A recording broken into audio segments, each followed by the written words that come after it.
राधे राधे दोस्तों, स्वागत है आप सभी का आपके अपने YouTube channel bright future Hindi classes में। दोस्तों, जैसा कि आपको पता है, मैं डेली आपके लिए हिंदी साहित्य के इतिहास से संबंधित 50 वस्तुनिष्ठ प्रश्न लेकर आती हूँ और आज मैं फिर से आपके लिए सीरीज नंबर 5 लेकर आई हूँ। इसमें मैंने आपके लिए बहुत ही बेहतरीन 50 वस्तुनिष्ठ प्रश्न रखे हैं। तो चलिए देखते हैं वे कौन से प्रश्न हैं जो आपके एग्ज़ाम की दृष्टि से बहुत ज़्यादा महत्वपूर्ण हैं। तो हमारा 201 नंबर का प्रश्न है, अंधेरे में नामक प्रसिद्ध कविता के रचयिता कौन हैं? तो जो इसके ऑप्शन हैं देखिए, अज्ञेय, मुक्तिबोध, माथुर या फिर दुष्यंत कुमार। इसका जो सही आंसर है वो है option number B, Gajanan Madhav Muktibodh. इस कविता को माधव जी की फैंटेसी कविता भी कहा जाता है। अगला प्रश्न है, हिंदी का प्रतिनिधि गजलकार किस कवि को माना जाता है? इसके ऑप्शन देखिए, मुक्तिबोध, शमशेर बहादुर, दुष्यंत कुमार या फिर भवानी प्रसाद मिश्र। तो जो प्रतिनिधि गजलकार हैं हिंदी के प्रसिद्ध, वे हैं option number C, Dushyant Kumar. अगला प्रश्न है, शिलापंख चमकीले किस कवि की रचना है? इसके ऑप्शन देखिए, अज्ञेय, सर्वेश्वर दयाल सक्सेना, गिरजा कुमार माथुर या फिर शमशेर बहादुर सिंह। तो शिलापंख चमकीले ये जो कविता है वो है ऑप्शन नंबर सी, गिरजा कुमार माथुर जी की बहुत प्रसिद्ध कविता है। अगला प्रश्न है, इनमें से कौन सी कृति धर्मवीर भारती की नहीं है? इसके ऑप्शन हैं, सात गीत वर्ष, अंधा युग, असाध्य वीणा या फिर कनुप्रिया। तो जो धर्मवीर भारती जी की रचना नहीं है इनमें से, वो है ऑप्शन नंबर सी, असाध्य वीणा। असाध्य वीणा किसकी रचना है? ये है सच्चिदानंद हीरानंद वात्सायन अज्ञेय जी की ये रचना है। अगला प्रश्न है, कुआनो नदी किस कवि की रचना है? इसके ऑप्शन हैं, सर्वेश्वर दयाल सक्सेना, भारती, अज्ञेय या फिर शमशेर बहादुर। तो कुआनो नदी है option number A, Sarveshwar Dayal Saxena ji की ये रचना है। अगला प्रश्न है, संशय की एक रात का कथानक किससे संबंधित है? इसके ऑप्शन देखिए, कृष्ण कथा, महाभारत, राम कथा या फिर इनमें से कोई नहीं। तो संशय की एक रात का जो कथानक है वो है ऑप्शन नंबर सी, राम कथा से संबंधित। हमारा अगला प्रश्न है, इनमें से नरेश मेहता की रचना कौन सी नहीं है? इसके ऑप्शन हैं, संशय की एक रात, अरण्य, महाप्रस्थान या फिर गर्म हवाएं। तो जो सही आंसर है वो है ऑप्शन नंबर डी, गर्म हवाएं। गर्म हवाएं किसकी रचना है? ये है सर्वेश्वर दयाल सक्सेना जी की ये रचना है। सर्वेश्वर दयाल सक्सेना जी की ये रचना है। अगला प्रश्न है, कौन सी कृति धर्मवीर भारती की नहीं है? इसके ऑप्शन हैं, ठंडा लोहा, कनुप्रिया, खुशबू के शिलालेख या फिर सात गीत वर्ष। तो धर्मवीर भारती की जो नहीं है वो है ऑप्शन नंबर सी, खुशबू के शिलालेख। ये किसकी रचना है? ये है भवानी प्रसाद मिश्र जी की ये रचना है। भवानी प्रसाद मिश्र जी की ये रचना है। हमारा अगला प्रश्न है, शुक्ल जी ने इनमें से किस कवि को छायावाद का प्रवर्तक माना है? इसके ऑप्शन हैं, जयशंकर प्रसाद, मुकुटधर पांडे, सुमित्रानंदन पंत या फिर सूर्यकांत त्रिपाठी निराला। और ये प्रश्न एग्जाम की दृष्टि से बहुत महत्वपूर्ण है। जो इसका सही आंसर है वो है option number B, Mukutdhar Pandey. अगला प्रश्न है, इनमें से कौन राष्ट्रीय काव्य धारा का कवि नहीं है? इसके ऑप्शन देखिए, राम नरेश त्रिपाठी, बालकृष्ण शर्मा नवीन, माखनलाल चतुर्वेदी या फिर श्रीधर पाठक। तो इसमें से जो राष्ट्रीय काव्य धारा का कवि नहीं है वो है ऑप्शन नंबर डी, श्रीधर पाठक। श्रीधर पाठक जो है ये द्विवेदी युग के स्वच्छंदतावादी काव्य धारा के ये कवि रहे हैं। हमारा अगला प्रश्न है, वह नर नहीं नर पशु निरा है और मृतक समान है, यह पंक्ति किस कवि की है? इसके ऑप्शन हैं, मैथिली शरण गुप्त, राम नरेश त्रिपाठी, गया प्रसाद शुक्ल सनेही या फिर राय देवी प्रसाद पूर्ण। तो जो ये पंक्ति है ये बहुत फेमस पंक्ति है और इसके जो रचयिता हैं वो है ऑप्शन नंबर सी, गया प्रसाद शुक्ल सनेही। हमारा अगला प्रश्न है, इसमें प्रसाद जी की कुछ रचनाएं दी हैं, उनको रचना काल के आरोही क्रम में हमें रखना है। तो देखिए सबसे पहले ए ऑप्शन देखते हैं। इसमें लहर, लहर का जो वर्ष है वो कब लिखी गई है, ये लिखी गई है 1933। झरना कब लिखी गई है, झरना 1918। आंसू ये 1925 में इसका रचना काल है। और जो कामायनी है वो 1935 की है। तो इस तरह से जो हमारा क्रम बैठता है वो सबसे पहले बैठता है झरना। देखिए आप ऑप्शन किस में है झरना, सबसे पहले ऑप्शन नंबर बी है, पहले झरना है, उसके बाद आता है 1925 आंसू, फिर है 1933 लहर, और फिर अंत में है 1935 कामायनी। तो हमारा ऑप्शन नंबर बी बिल्कुल सही होता है। हमारा अगला प्रश्न है, ये इसमें भी रचना काल को आरोही क्रम में व्यवस्थित करना है। तो सबसे पहले हम ए ऑप्शन से ही शुरू करेंगे। कामायनी का जो रचना वर्ष है 1935 है। उर्वशी है, उर्वशी का 1961 है रचना काल। पल्लव, पल्लव का जो है रचना काल 1928 है।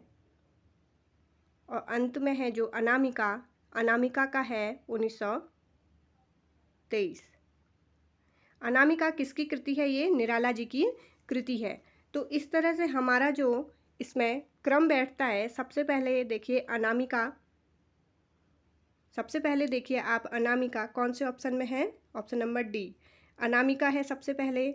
और उसके बाद है पल्लव 1928, उसके बाद कामायनी है, कामायनी 1935 है, और लास्ट में दिनकर जी की जो रचना उर्वशी है वो है 1961। इस तरह से ये जो हमारा ऑप्शन नंबर डी ये बिल्कुल सही होता है। आप इनके रचना काल के भी समय लिख लीजिए, ये बहुत पूछे भी जाते हैं। हमारा अगला प्रश्न है, इसमें हमें सूची 1 को सूची 2 से चयन करना है, रचना का नाम और कवि के नाम से। समाधिता जो ये रचना है ये है सुमित्रानंदन पंत जी की रचना है ये। सामधेनी है रामधारी सिंह दिनकर जी की। गीत गुंज जो है वो निराला जी की है। और प्रेम पथिक जयशंकर प्रसाद जी की है। तो इस तरह से ये हमारा कूट क्या निकल कर आता है, 3, 1, 4, 2। चलिए देखते हैं 3, 1, 4, 2 किस में है। 3, 1, 4, 2 ऑप्शन नंबर ए। अगला प्रश्न है, ये भी हमें इसमें पत्रिका और संपादक हैं इन्हें मिलाना है। जो प्रतीक पत्रिका है ये किसकी है, प्रतीक है अज्ञेय जी की। निकष किसकी है, ये है धर्मवीर भारती जी की। संचेतना नरेंद्र मोहन जी की है। और नई कविता जगदीश गुप्त की है। तो इसमें जो कूट बैठता है वो है 3, 2, 3, 4 और 1। तो देखते हैं 2, 3, 4, 1 किस में है। 2, 3, 4, 1 ऑप्शन नंबर डी। हमारा अगला प्रश्न है, सुमित्रानंदन पंत की ताज कविता का मूल स्वर है, क्या है इसमें, छायावादी, प्रगतिवादी, सौंदर्यवादी या फिर रहस्यवादी। तो पंत जी की जो ताज कविता है ये है ऑप्शन नंबर बी, प्रगतिवादी इसका मूल स्वर है। अगला प्रश्न है, हिंदी का पहला उपन्यासकार इनमें से कौन माना जाता है। तो इसके ऑप्शन देखिए, ठाकुर जगमोहन सिंह, लज्जाराम मेहता, लाला श्रीनिवास दास या फिर देवकी नंदन खत्री। तो जो हिंदी का पहला उपन्यासकार माना जाता है वो है ऑप्शन नंबर सी, लाला श्रीनिवास दास। अगला प्रश्न है, हिंदी का पहला उपन्यास किसे माना जाता है। इसके ऑप्शन है परीक्षा गुरु, निसहाय हिंदू, श्यामा स्वप्न या फिर धूर्त रसिकलाल। तो देखिए हिंदी का जो पहला उपन्यासकार हैं वो लाला श्रीनिवास दास हैं। तो इन्हीं का लिखा हुआ जो पहला उपन्यास है उसे ही पहला उपन्यास हिंदी का माना जाता है। और इनके द्वारा जो लिखा गया है वो है ऑप्शन नंबर ए, परीक्षा गुरु। अगला प्रश्न है, एक अजान सौ सुजान नामक उपन्यास के लेखक कौन थे। इसके ऑप्शन देखिए, प्रेमचंद्र, बालकृष्ण भट्ट, लज्जाराम मेहता या फिर गोपाल राम गहमरी। तो एक अजान सौ सुजान के जो लेखक हैं वो है option number B, Balkrishna Bhatt. अगला प्रश्न है, बालकृष्ण भट्ट के उपन्यासों का मूल स्वर क्या है? ए सुधारवादी एवं उपदेशमूलक, तिलस्मी एवं ऐयारी, प्रेम चित्रण या फिर कृषक समस्याएं। तो जो इनके उपन्यासों का मूल स्वर है वो है ऑप्शन नंबर ए, सुधारवादी एवं उपदेश मूलक। अगला प्रश्न है, जासूसी उपन्यासों का हिंदी में श्री गणेश करने का श्रेय किस उपन्यासकार को दिया जाता है? इसके ऑप्शन हैं बाबू देवकीनंदन खत्री, गोपाल राम गहमरी, इब्ने शफी या फिर ओम प्रकाश शर्मा। तो जो सही आंसर है इसका वो है ऑप्शन नंबर ए, बाबू देवकीनंदन खत्री। हमारा अगला प्रश्न है, राधा कृष्ण के प्रेम का चित्रण करने वाला उपन्यास श्यामा स्वप्न किसने लिखा है? इसके ऑप्शन हैं बालकृष्ण भट्ट, ठाकुर जगमोहन सिंह, गोपाल राम गहमरी या फिर लज्जाराम मेहता। तो जो सही है इसका आंसर, श्यामा स्वप्न ये पूछा भी जाता है, तो ये है option number B, Thakur Jagmohan Singh की रचना है। अगला प्रश्न है, उपन्यास रहस्य नामक निबंध के लेखक का नाम क्या है? प्रेमचंद, महावीर प्रसाद द्विवेदी, भारतेंदु, बालकृष्ण भट्ट। तो उपन्यास रहस्य जो है वो लिखा गया है option number B, Mahavir Prasad Dwivedi ji द्वारा। उत्तराखंड प्रवक्ता में अब इसमें एग्ज़ाम होने वाला है, तो इसमें हो सकता है कि 200 में से क्वेश्चन पेपर हो जाए। तो 200 का अगर प्रश्न पत्र आता है तो किसी भी तरह के हिंदी के छोटे से छोटे और बड़े से बड़े क्वेश्चन इसमें दिए जाते हैं, इसलिए आप किसी भी प्रश्न को न छोड़ें। ये आपके लिए बहुत ज़्यादा महत्वपूर्ण प्रश्न रहेंगे। अगला प्रश्न है, हम लोग जैसा और बातों में अंग्रेज़ों की नकल करते जाते हैं, उपन्यास का लिखना भी उन्हीं के दृष्टांतों पर सीख रहे हैं। यह कथन किसका है? तो जो ऑप्शन है वो देखिए, भारतेंदु, आचार्य महावीर प्रसाद द्विवेदी, बालकृष्ण भट्ट या फिर श्रीनिवास दास। इसका जो सही आंसर है वो है option number C, Balkrishna Bhatt.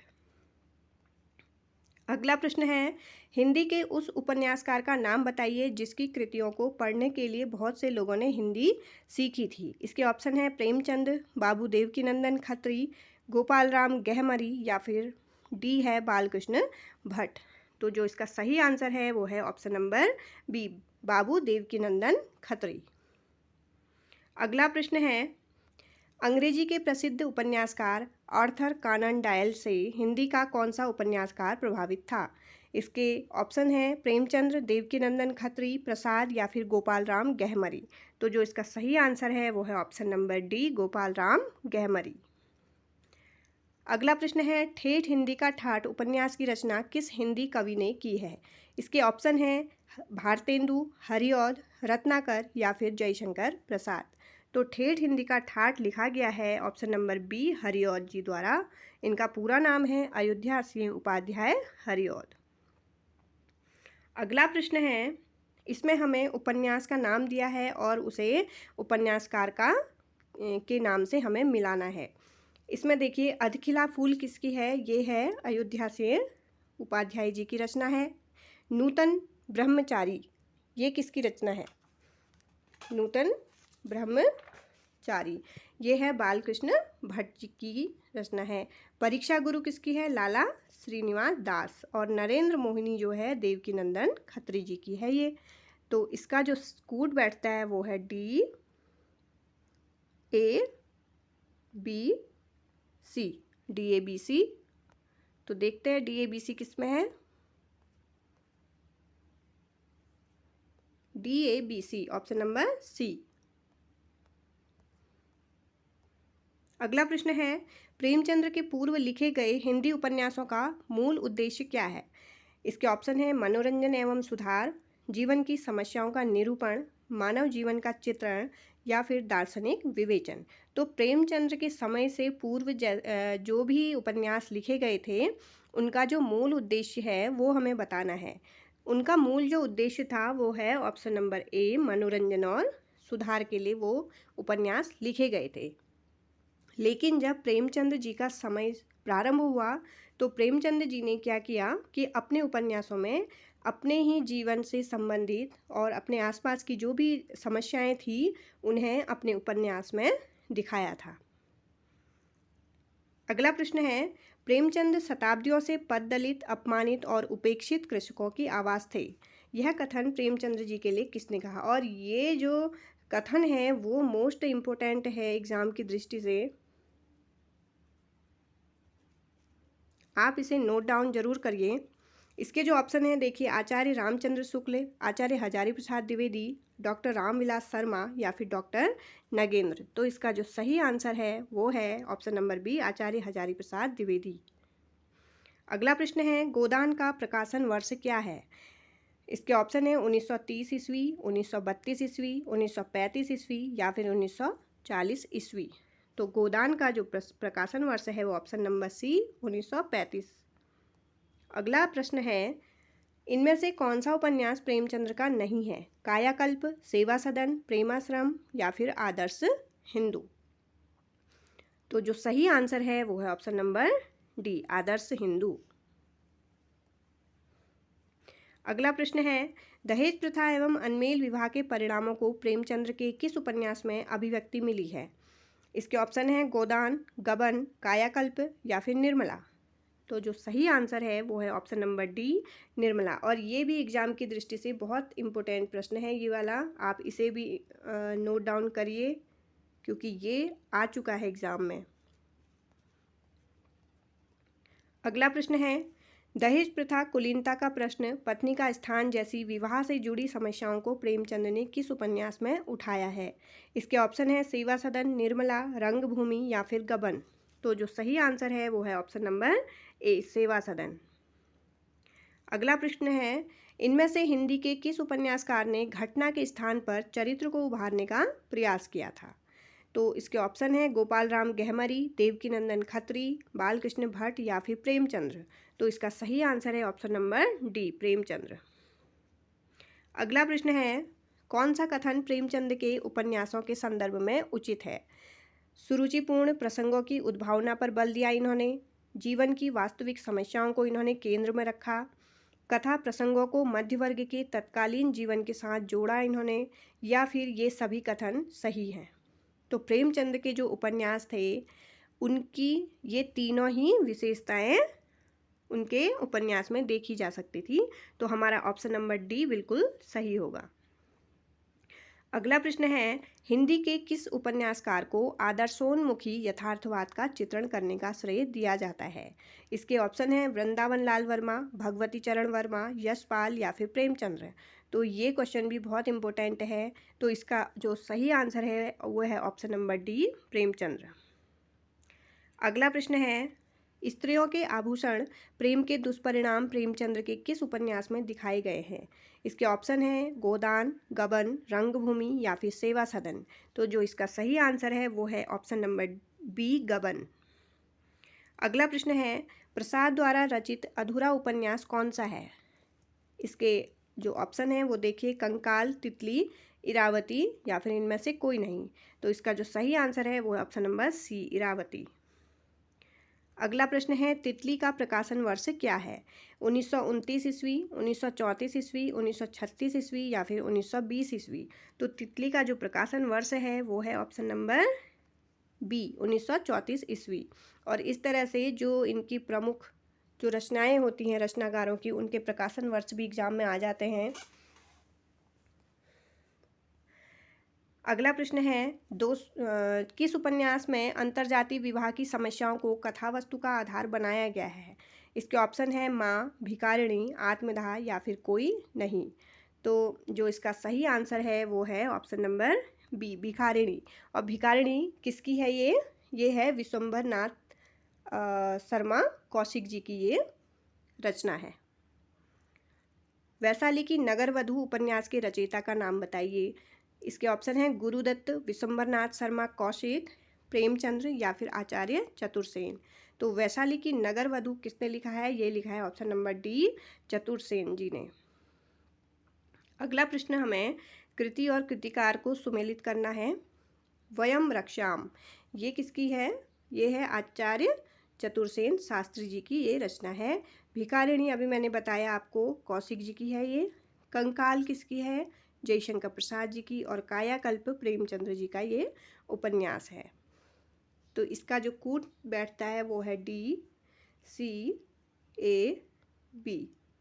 DCAB। चलिए देखते हैं DCAB किस में है। ये है ऑप्शन नंबर C। हमारा अगला प्रश्न है, वृंदावन लाल वर्मा किस वर्ग के साहित्यकार थे? इसके ऑप्शन है ऐतिहासिक उपन्यासकार थे, सामाजिक उपन्यासकार, प्रेम एवं रोमांचकारी उपन्यासकार या फिर जासूसी उपन्यासकार। तो जो सही आंसर है वो है ऑप्शन नंबर A, ऐतिहासिक उपन्यासकार। अगला प्रश्न है, इनमें से कौन सा उपन्यास वृंदावन लाल वर्मा का नहीं है? मृगनयनी, माधवजी सिंधिया, विराटा की पद्मिनी या फिर कंकाल। तो जो सही आंसर है वो है ऑप्शन नंबर D, कंकाल। और कंकाल किसका है? ये है जयशंकर प्रसाद जी का। अगला प्रश्न है, और ये भी बहुत इंपॉर्टेंट क्वेश्चन है एग्जाम की दृष्टि से। अप्सरा, अलका, निरुपमा उपन्यासों के लेखक का नाम क्या है? ऑप्शन है वृंदावन लाल वर्मा, सूर्यकांत त्रिपाठी निराला, बालकृष्ण भट्ट या फिर जैनेन्द्र। तो जो इसका सही आंसर है वो है option number B, Suryakant Tripathi Nirala. अगला प्रश्न है, प्रेमचंद्र के किस उपन्यास में हरिजन समस्या का चित्रण है? सेवा सदन, कर्मभूमि, रंगभूमि या फिर गोदान। तो देखिए ये तो आप सबको आता ही होगा। इसमें हरिजन समस्या का जो चित्रण किया गया है वो है ऑप्शन नंबर B, कर्मभूमि में। अगला प्रश्न है, प्रेमचंद्र के किस उपन्यास को ग्रामीण जीवन एवं कृषि संस्कृति का महाकाव्य कहा गया है? इसके ऑप्शन है गोदान, प्रेमाश्रम, सेवा सदन या फिर रंगभूमि। तो जो सही आंसर है वो है ऑप्शन नंबर A, गोदान। और गोदान का जो प्रकाशन वर्ष है, रचनाकाल जो है वो है 1935 ईस्वी।